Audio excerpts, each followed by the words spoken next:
everyone and welcome to Barca News. My name is Mo and those were the scenes last night at the Spotify Camp Nou after Barcelona were knocked out of the Champions League and after a disastrous performance against Bayern Munich where the German side defeated Barcelona 0-3. Now, Barcelona had already been eliminated out of the Champions League prior to the beginning of their match when Inter Milan defeated Victoria Pilsen 4-0 in Italy. However, what came afterward was absolutely embarrassing as Barcelona had a poor performance against Bayern Munich, who were able to defeat Barcelona without exerting any effort. Now, after last night's match, it's very clear that Barcelona simply does not have the level to compete in the Champions League and in Europe, and I really don't think we're gonna fare much better in the Europa League because there's still pretty strong teams in that competition such as Arsenal, Ajax, and Manchester United. So I don't think that Barcelona is gonna fare any better in the Europa League because after last night, it's pretty evident that the team simply cannot compete at the European level. Now, there are several reasons why Barcelona cannot compete at the European level, and one of them is that there's simply no mechanisms and no strategy in Barcelona's attack, which is something that I've discussed a lot of times in my previous videos. Now, when I talk about mechanisms, what I mean is that I don't see any fast transitions, I don't see a fast movement of the ball, I don't see triangulations, I don't see players setting up screens, I don't see players running to get open, I don't see players making fake runs to draw defenders and create space. I don't see any of that. All I see is players making safe passes to their teammates who are next to them or behind them, moving the ball from one side of the field to the other very slowly, back and forth, hoping for some space to be created, which of course does not work. And one of the reasons why it doesn't work because all the opposing team has to do is defend in front of their goal, waiting for Barcelona to lose the ball and to counter attack, or waiting for Barcelona to get tired so they can take control of the match. Now, the tiki-taka and the Barcelona style of play is not just about having the ball and having a high percentage of possession. It's about quick transition. It's about moving the ball quickly. It's about triangulation. It's about getting to the opposing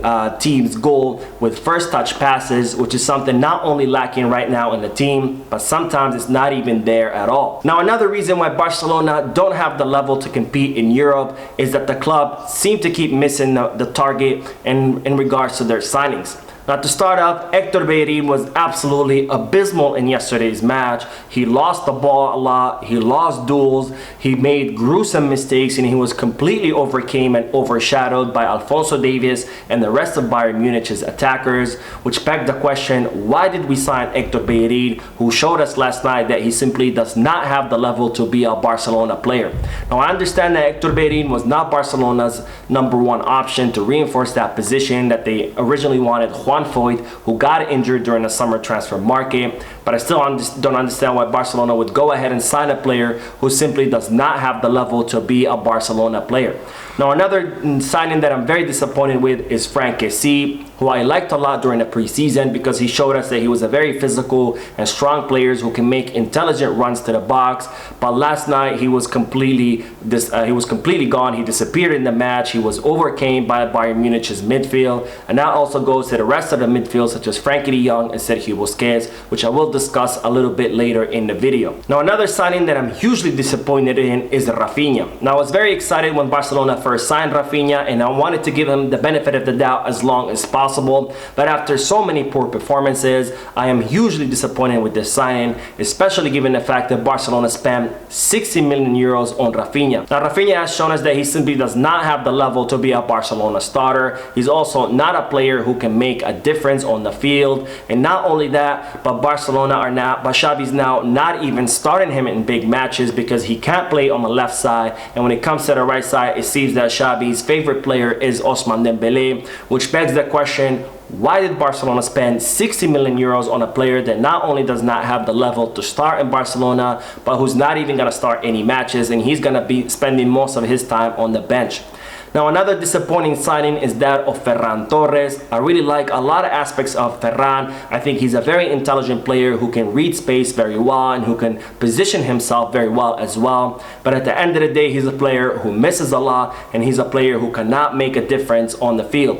Now, I don't necessarily think that Ferran Torres doesn't have the level to be a Barcelona player. I think he's a good player to have on the bench. He's a good player to come on during the last third of the match, and he's a good rotational player. But when you think about the fact that Barcelona paid close to 60 million euros for him, that's when the big problem arises, because when you spend 60 million euros on a player, that's the kind of player that is a difference maker, is the kind of player who, when he comes on the field, automatically makes the whole team better, and he's a player who can actually win you matches, and that's simply not the player that Ferran Torres is. Now, I don't want to discuss the individual performances of each player, because I think the team as a whole did absolutely a bad job in yesterday's match, but I do want to highlight two things. The first one is that Alejandro Balde and Pedri seem to be the only two players who performed well in yesterday's match, and that's symptomatic of a bigger problem, because the two 18-year-olds should not be the players who are playing their best and who are playing with their most intensity. So this is a clear indication that there's a lot wrong with this team.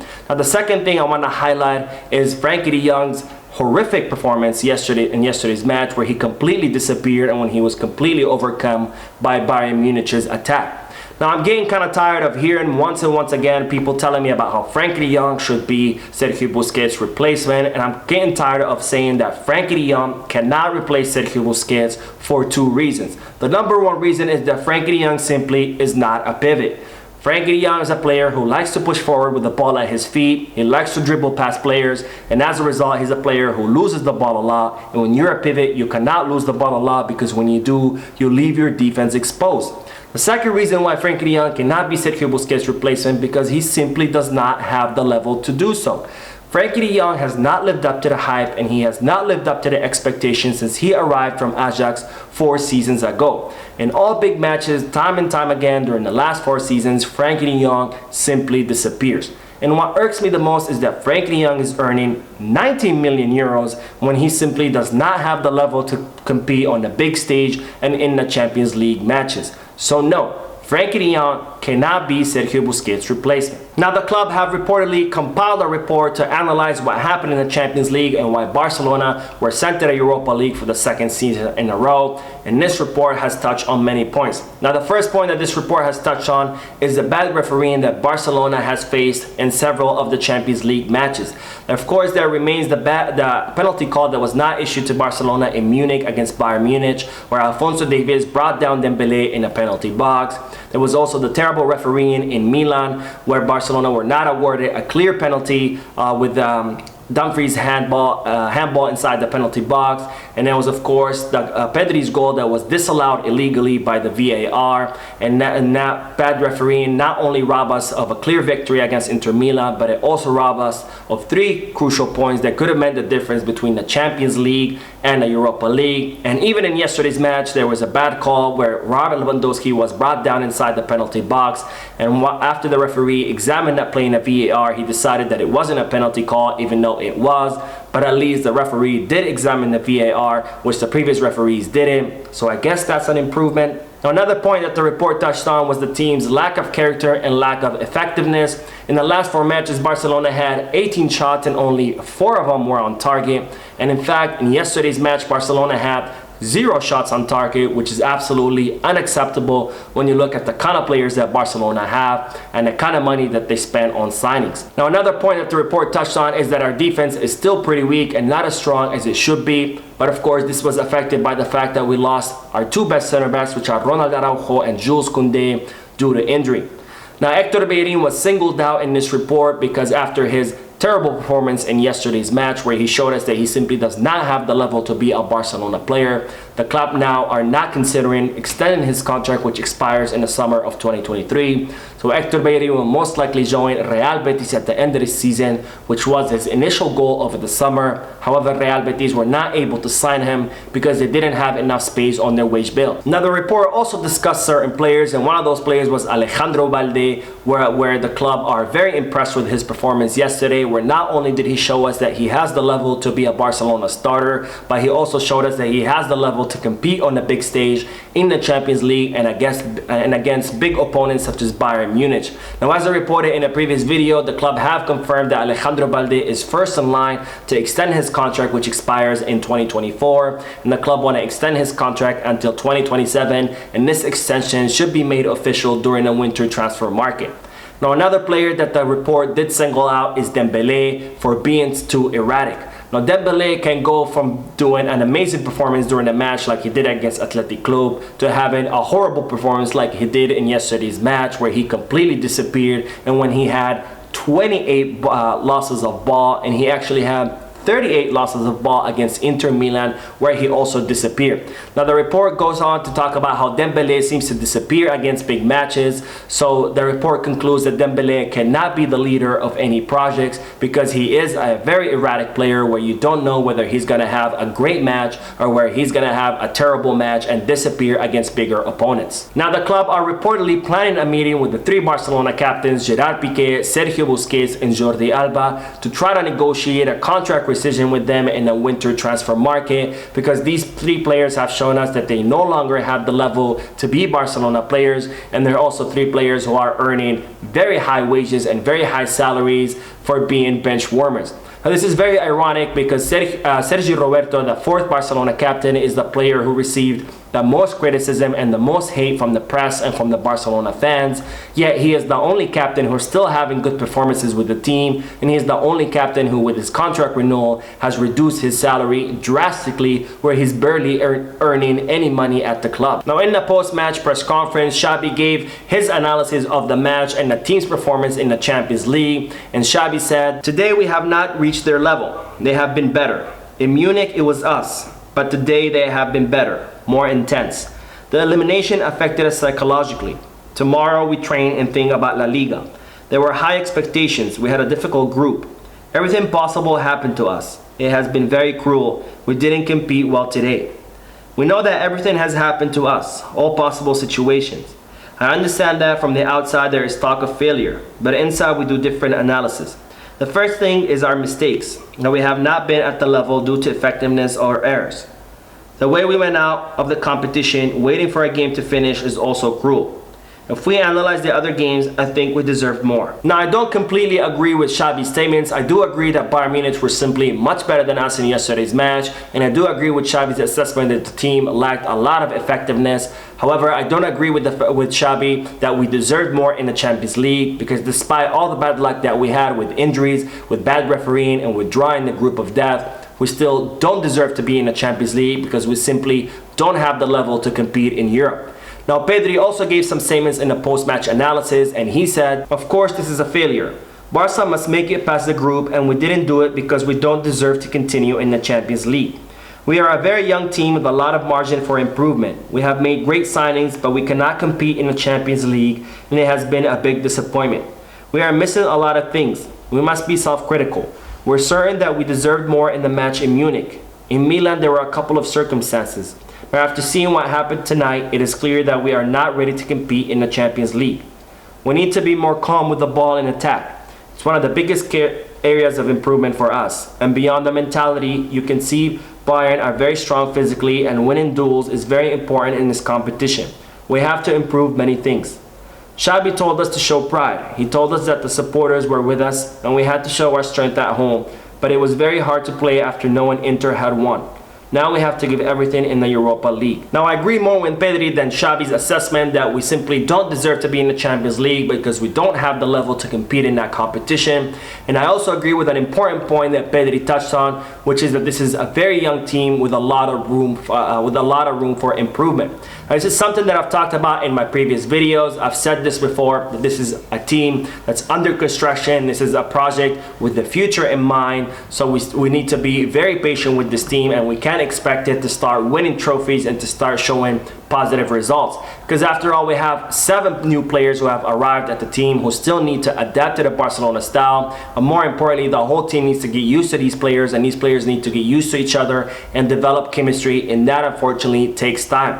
We also have positions who still need to be reinforced, such as the right back position and the pivot position. So this is a team that still needs to keep growing, that needs a lot of patience and a lot of time to get to the level that we wanted to be at. If we take a look at a perfect example, which is Manchester City's Pep Guardiola, it took them 3 seasons for things to start working. During the first 2 seasons, they ended 3rd and 4th in the Premier League, and they had some pretty bad performances in the Champions League as well. And even Arsenal, that's currently 1st in the Premier League, and they are doing pretty well in the Europa League, they had a really bad season last season under Arteta, but yet the club were patient with him, and now those results are showing in their 2nd season. So what I'm trying to say is that teams don't get built overnight. Projects take time to be built, take time to mature, take time to be better, and so it's very important to be patient with Xavi's project, to be patient with the team, to continue giving them their support, because this is something that's not going to be accomplished overnight,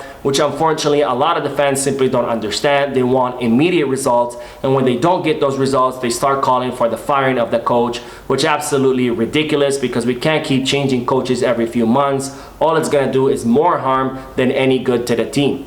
Now this brings me to an important point, which is I believe that the club failed at setting the expectations at the beginning of the season. You know, when a lot of people saw the club selling all those assets and activating the economic levers to spend all the money on the new players, all the fans thought that Barcelona were spending that money so they can win the Champions League and they can win trophies, and that's not why Barcelona made those signings.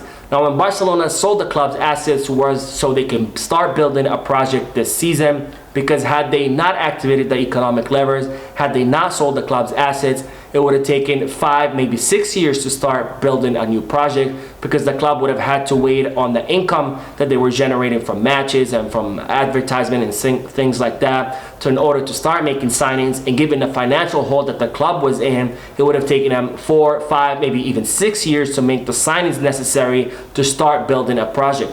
So the reason Barcelona sold those assets was to start building a project right now and not have to wait 5 or 6 years to do it.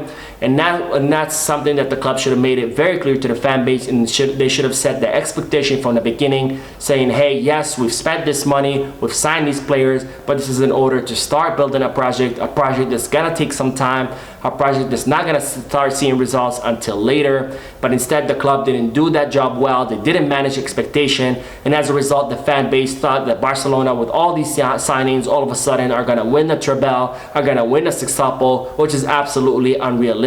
Now we will end today's video with several updates. The first one is that with yesterday's victory, Bayern Munich's coach Nagelsmann has become the first coach in history to defeat Barcelona 4 times in the Champions League, which is something ironic because Nagelsmann was Joan Laporta's favorite coach to replace Ronald Koeman. Now the second update is that both Memphis Depay and Andreas Christensen are not going to be ready for this weekend's match against Valencia in La Liga, and the club are very surprised about how long it's taking these 2 players to get healthy, and they think that these 2 players are being extra cautious because they don't want to relapse, because they don't want to miss the World Cup. Now the third update is that the Barcelona Femini defeated Rosengard 1-4 in the Women's Champions League. And the Barcelona under-19 team defeated Bayern Munich 3-2 in the Youth Champions League. So that is it for today. I hope you enjoyed the video. If you did, please give me a like. Also, I'd like to invite all of you to please leave a comment down below, giving me all your thoughts and opinions about all the news that I share with you. And finally, I would like to invite all of you to please subscribe to the channel so you can stay current on all the latest news in regards to our beloved club, FC Barcelona. Thank you for watching. I will see you in the next video, and as always, Visca Barça.